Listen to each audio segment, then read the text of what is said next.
Assalamualaikum warahmatullahi wabarakatuh. Selamat datang pada anak sekalian. Kali ini saya akan berbagi tentang sel elektrolisis.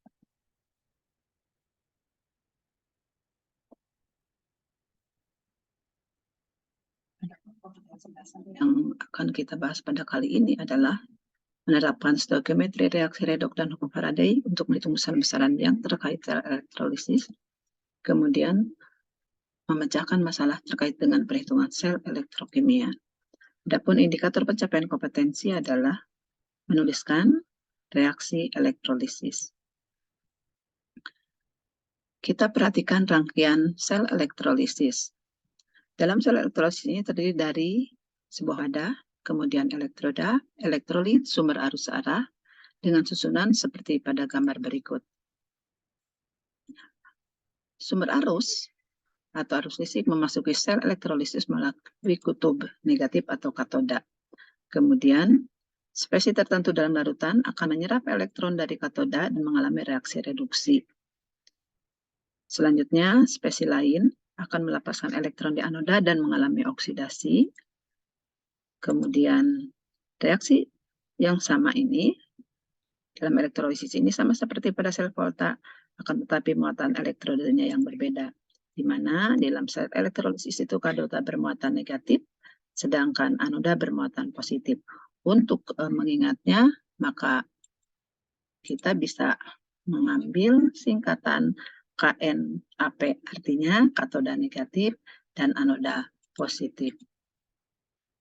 Adapun faktor-faktor yang mempengaruhi reaksi sel elektrolisis adalah yang pertama, untuk reaksi di katoda, maka yang mempengaruhinya adalah fasa, jenis kation, potensial elektroda standarnya.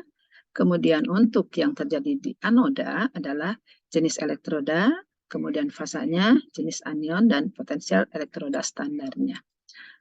Selanjutnya kita bisa lihat reaksi yang terjadi pada elektroda itu seperti apa.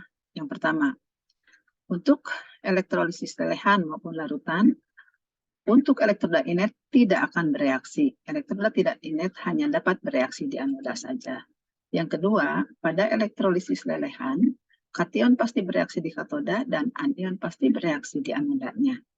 Kemudian yang ketiga, pada elektrolisis larutan, bila larutan mengandung ion alkali tanah, ion aluminium, maupun ion mangan 2, maka air yang mengalami reaksi reduksi di katoda.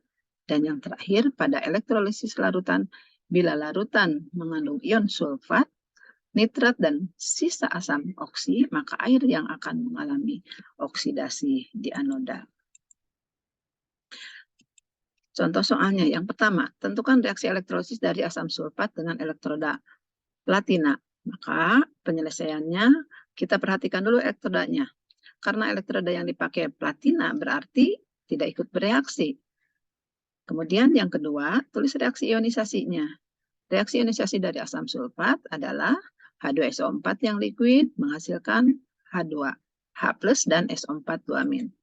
Kemudian yang ketiga, gunakan prinsip bahwa katoda mengalami reaksi reduksi dan pada anoda terjadi reaksi oksidasi. Dan dia tentukan reaksi yang terjadi pada katoda dan anodanya.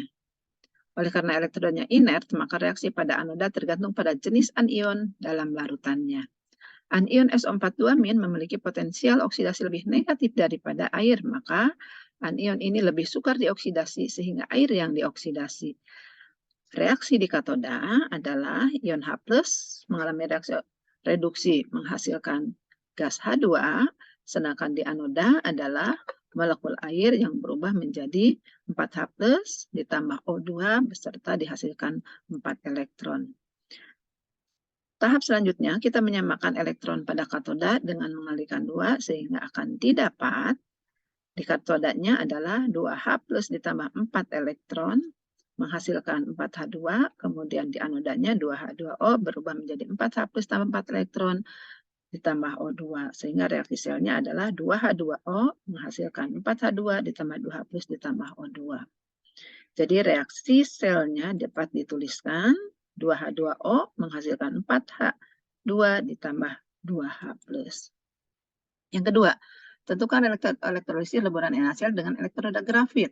Penyelesaiannya adalah leburan NaCl akan terionisasi dan pada katodanya akan terjadi reaksi reduksi ion logam Na, sehingga reaksinya adalah Na plus ditambah elektron menjadi Na, sedangkan di anodanya adalah 2Cl- menjadi Cl2 ditambah 2 elektron, sehingga reaksi keseluruhannya Na plus ditambah 2Cl- menghasilkan Cl2 ditambah Na.